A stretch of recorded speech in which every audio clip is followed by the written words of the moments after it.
Buenas tardes. Muchas gracias. Hoy estoy acá para decirles que Occidente está en peligro.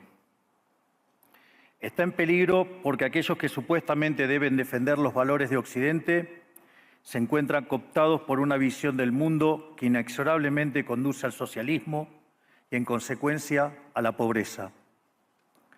Lamentablemente, en las últimas décadas, motivados por algunos deseos bien pensantes de querer ayudar al prójimo y otros por el deseo de pertenecer a una casta privilegiada, los principales líderes del mundo occidental han abandonado el modelo de la libertad por distintas versiones de lo que llamamos colectivismo. Nosotros estamos acá para decirles que los experimentos colectivistas nunca son la solución a los problemas que aquejan a los ciudadanos del mundo, sino que, por el contrario, son su causa. Créanme, nadie mejor que nosotros los argentinos para dar testimonios de estas dos cuestiones. Cuando adoptamos el modelo de la libertad, allá por el año 1860, en 35 años nos convertimos en la primer potencia mundial, mientras que cuando abrazamos el colectivismo, a lo largo de los últimos 100 años, vimos cómo nuestros ciudadanos comenzaron a empobrecerse sistemáticamente hasta caer en el puesto número 140 del mundo. Pero antes de poder dar esta discusión, sería importante que primero viéramos los datos que sustentan por qué el capitalismo de libre empresa no solo es un sistema posible para terminar con la pobreza del mundo, sino que es el único sistema moralmente deseable para lograrlo. Si consideramos la historia del progreso económico, podemos ver cómo desde el año 0 hasta el año 1800 aproximadamente, el PBI per cápita del mundo prácticamente se mantuvo constante durante todo el periodo de referencia. Si uno mira un gráfico de la evolución del crecimiento económico a lo largo de la historia de la humanidad, uno estaría viendo un gráfico con la forma de un palo de hockey, una función exponencial que se mantuvo constante durante el 90% del tiempo y se dispara exponencialmente a partir del siglo XIX. La única excepción a esta historia de estancamiento se dio a finales del siglo XV con el descubrimiento de América. Pero salvando esta excepción, a lo largo de todo el periodo entre el año 0 y el año 1800, el PBI per cápita a nivel global se mantuvo estancado.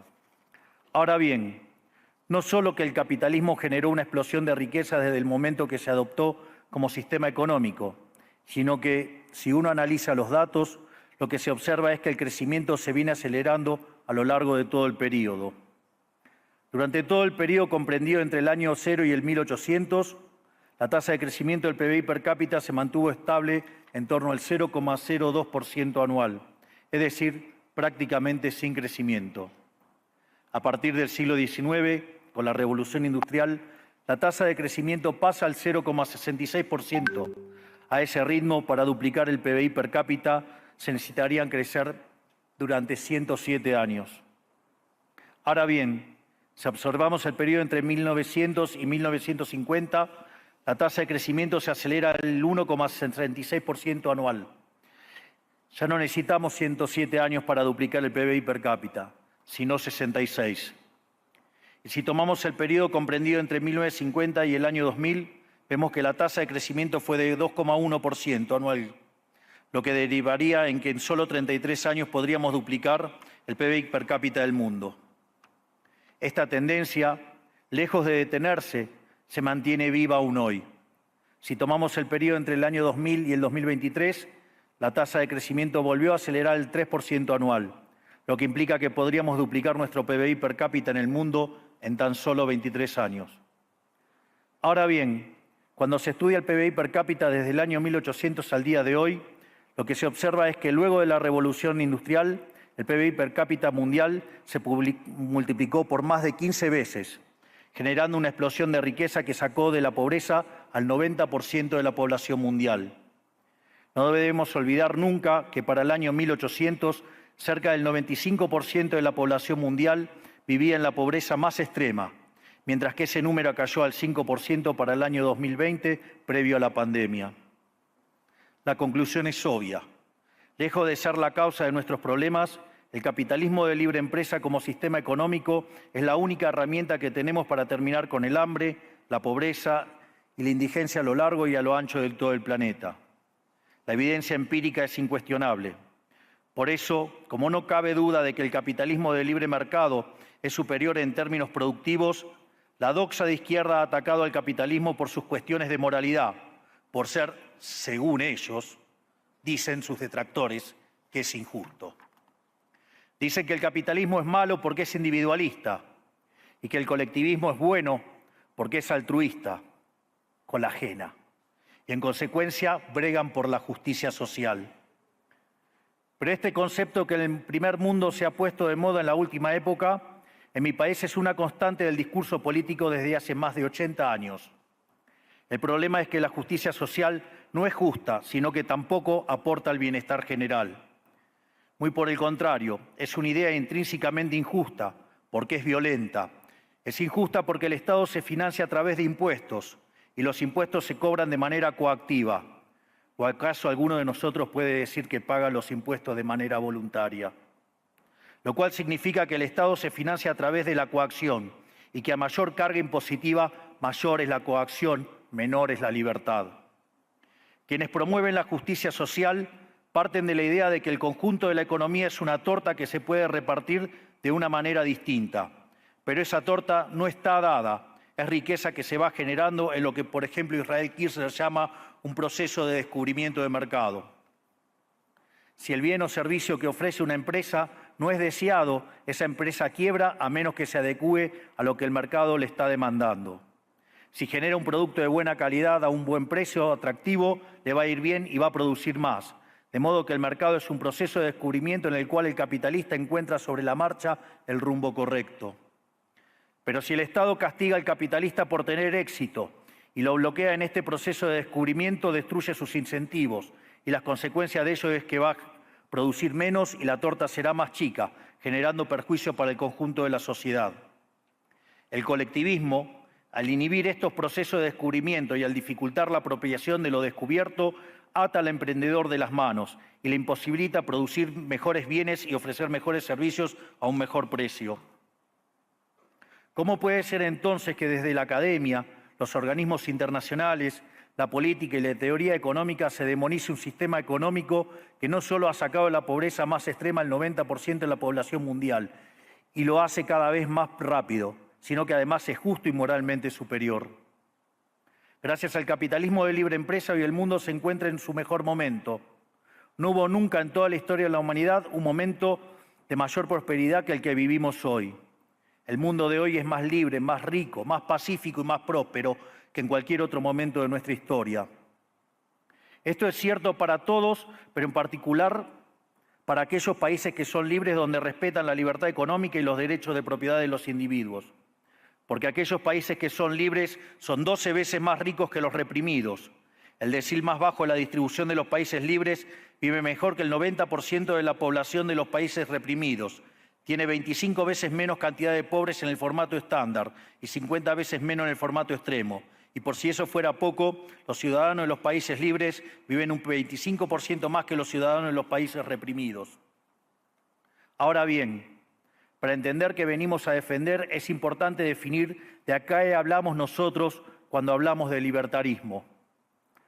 Para definirlo, retomo las palabras del máximo prócer de las ideas de la libertad de Argentina, el profesor Alberto Venegas Lynch, dijo que dice: el libertarismo es el respeto irrestricto del proyecto de vida del prójimo, basado en el principio de no agresión y en defensa del derecho a la vida, a la libertad y a la propiedad, cuyas instituciones fundamentales son la propiedad privada, los mercados libres de intervención estatal, la libre competencia, la división del trabajo y la cooperación social, donde solo se puede ser exitoso sirviendo al prójimo con bienes de mejor calidad a un mejor precio. Dicho de otro modo, el capitalista, el empresario exitoso, es un benefactor social que, lejos de apropiarse de la riqueza ajena, contribuye al bienestar general. En definitiva, un empresario exitoso es un héroe. Este es el modelo que nosotros estamos proponiendo para la Argentina del futuro, un modelo basado en los principios fundamentales del libertarismo, la defensa de la vida, de la libertad y de la propiedad. Ahora bien, Si el capitalismo de libre empresa y la libertad económica han sido herramientas extraordinarias para terminar con la pobreza en el mundo, y nos encontramos hoy en el mejor momento de la historia de la humanidad, vale la pena preguntarse, ¿por qué digo entonces que Occidente está en peligro?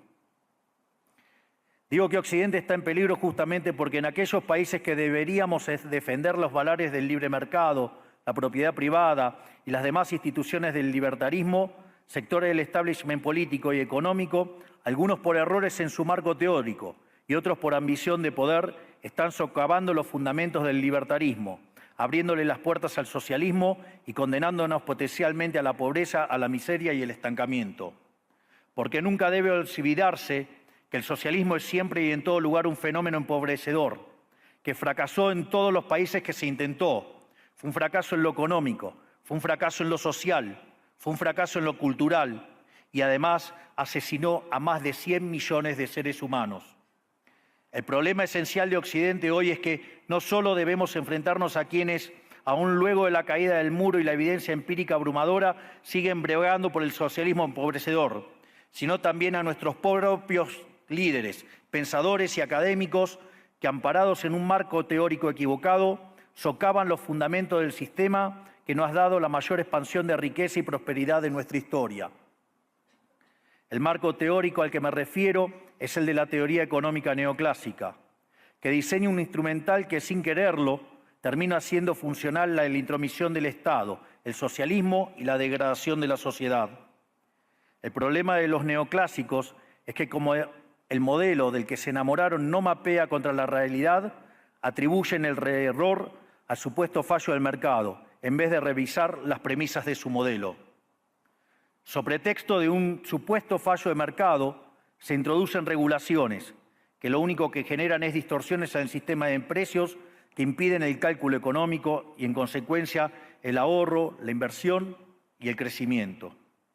Este problema radica esencialmente en que ni siquiera los economistas supuestamente libertarios comprenden qué es el mercado, ya que si se comprendiera, se vería rápidamente que es imposible que exista algo así como un fallo de mercado. El mercado no es una mera descripción gráfica de una curva de oferta y otra de demanda en un gráfico. El mercado es un mecanismo de cooperación social donde se intercambian voluntariamente derechos de propiedad. Por lo tanto, dada esta definición, hablar de fallo de mercado es un oxímoron. No existe el fallo de mercados. Si las transacciones son voluntarias, el único contexto en el que puede haber un fallo de mercado es si hay coacción. Y el único con la capacidad de coaccionar de manera generalizada es el Estado, que tiene el monopolio de la violencia. En consecuencia, si alguien considera que hay un fallo de mercado, les recomendaría que revisen si hay intervención estatal en el medio. Y si encuentran que no hay intervención estatal en el medio, les sugiero que hagan de nuevo el análisis porque definitivamente está mal. Los fallos de mercado no existen. Un ejemplo de los supuestos fallos de mercado que describen los neoclásicos son las estructuras concentradas de la economía. Sin embargo, sin funciones que presenten rendimientos crecientes a escala, cuya contrapartida son las estructuras concentradas de la economía, no podríamos explicar el crecimiento económico desde el año 1800 hasta hoy. Fíjense qué interesante. Desde el año 1800 en adelante, con la población multiplicándose más de 8 o 9 veces, el producto per cápita creció más de 15 veces. Es decir, existen rendimientos crecientes. Eso llevó la pobreza extrema del 95% al 5%. Sin embargo, esas presencias de rendimientos crecientes implican estructuras concentradas, lo que se llamaría, por ejemplo, un monopolio. ¿Cómo puede ser que algo que haya generado tanto bienestar para la teoría neoclásica, eso es un fallo de mercado? Economistas neoclásicos, salgan de la caja. Cuando el modelo falla, no hay que enojarse con la realidad, hay que enojarse con el modelo y cambiarlo. El dilema que enfrenta el modelo neoclásico es que dicen querer perfeccionar el funcionamiento del mercado atacando lo que ellos consideran fallos, pero al hacerlo no solo abren las puertas del socialismo, sino que atentan contra el crecimiento económico. Ejemplo, regular monopolios, destruirle las ganancias y destrozar los rendimientos crecientes, automáticamente destruiría el crecimiento económico. Dicho de otro modo, cada vez que ustedes quieran hacer una corrección de un supuesto fallo de mercado, inexorablemente, por desconocer lo que es el mercado o por haberse enamorado de un modelo fallido, están abriendo las puertas al socialismo y están condenando a la gente a la pobreza. Sin embargo, frente a la demostración teórica de que la intervención del Estado es perjudicial y la evidencia empírica de que fracasó porque no podía ser de otra manera, la solución que propondrán los colectivistas no es mayor libertad, sino es que es mayor regulación, generando una espiral descendente de regulaciones hasta que todos seamos más pobres y a la vida de todos nosotros dependa de un burócrata sentado en una oficina de lujo. Dado el estrepitoso fracaso de los modelos colectivistas y los innegables avances del mundo libre, los socialistas se vieron forzados a cambiar su agenda. Dejaron atrás la lucha de clases basada en el sistema económico para reemplazarla por otros supuestos conflictos sociales igual de nocivos para la vida en comunidad y para el crecimiento económico. La primera de estas nuevas batallas fue la pelea ridícula y antinatural entre el hombre y la mujer. El libertarismo ya establece la igualdad entre los sexos. La piedra fundacional de nuestro credo dice que todos los hombres somos creados iguales, que todos tenemos los mismos derechos inalienables otorgados por el Creador, entre los que se encuentran la vida, la libertad y la propiedad. En lo único que devino esta agenda del feminismo radical es en mayor intervención del Estado para entorpecer el proceso económico, darle trabajo a burócratas que no le aportaron nada a la sociedad, sea en formato de ministerios de la mujer o organismos internacionales dedicados a promover esta agenda. Otro de los conflictos que los socialistas plantean es del hombre contra la naturaleza. Sostienen que los seres humanos dañamos el planeta y que debe ser protegido a toda costa, incluso llegando a abogar por mecanismos de control poblacional o en la agenda sangrienta del aborto. Lamentablemente, estas ideas nocivas han pregnado fuertemente en nuestra sociedad. Los neomarxistas han sabido cooptar el sentido común de Occidente. Lograron esto gracias a la apropiación de los medios de comunicación, de la cultura, de las universidades y sí, también de los organismos internacionales. Este último caso es el más grave, tal vez, porque se trata de instituciones que tienen enorme influencia en las decisiones políticas y económicas de los países que integran esos organismos multilaterales. Por suerte, somos cada vez más los que nos atrevemos a levantar la voz, porque vemos que si no combatimos frontalmente estas ideas, el único destino posible es que cada vez vamos a tener más Estado, más regulación, más socialismo, más pobreza, menos libertad y, en consecuencia, peor nivel de vida. Occidente, lamentablemente, ya comenzó a transitar este camino. Sé que a muchos les puede sonar ridículo plantear que Occidente se ha volcado al socialismo, pero solo es ridículo en la medida que uno se restringe a la definición económica tradicional del socialismo, que establece que es un sistema económico donde el Estado es el dueño de los medios de producción. Esta definición debería ser, desde mi punto de vista, actualizada a las circunstancias presentes. Hoy los Estados no necesitan controlar directamente los medios de producción para controlar cada aspecto de la vida de los individuos. Con herramientas como la emisión monetaria, el endeudamiento, los subsidios, el control de la tasa de interés, los controles de precios y las regulaciones para corregir los supuestos fallos de mercado, pueden controlar los destinos de millones de seres humanos. Así es como llegamos al punto en el que, con distintos nombres o formas, buenas partes de las ofertas políticas generalmente aceptadas en la mayoría de los países de Occidente son variantes colectivistas. Ya sea que se declamen abiertamente comunistas, fascistas, nazis, socialistas, socialdemócratas, nacionalsocialistas, demócratas cristianos, keynesianos, neokeynesianos, progresistas, populistas, nacionalistas o globalistas. En el fondo, no hay diferencias sustantivas. Todos sostienen que el Estado debe dirigir todos los aspectos de la vida de los individuos. Todas definen un modelo contrario al que llevó a la humanidad al progreso más espectacular de su historia. Nosotros venimos hoy aquí a invitar a los demás países de Occidente a que retomemos el camino de la prosperidad. La libertad económica, el gobierno limitado y el respeto irrestricto de la propiedad privada son elementos esenciales para el crecimiento económico. Este fenómeno de empobrecimiento que produce el colectivismo no es una fantasía, ni tampoco fatalismo. Es una realidad que los argentinos conocemos muy bien desde hace por lo menos 100 años. Porque ya lo vivimos, ya pasamos por esto, porque como dije antes, desde que decidimos abandonar el modelo de la libertad que nos había hecho ricos, estamos atrapados en una espiral descendente en donde cada día somos más pobres. Esto es, ya lo vivimos nosotros y estamos acá para alertarlos acerca de lo que puede pasar si los países de Occidente, que se hicieron ricos con el modelo de la libertad, continúan por este camino de servidumbre.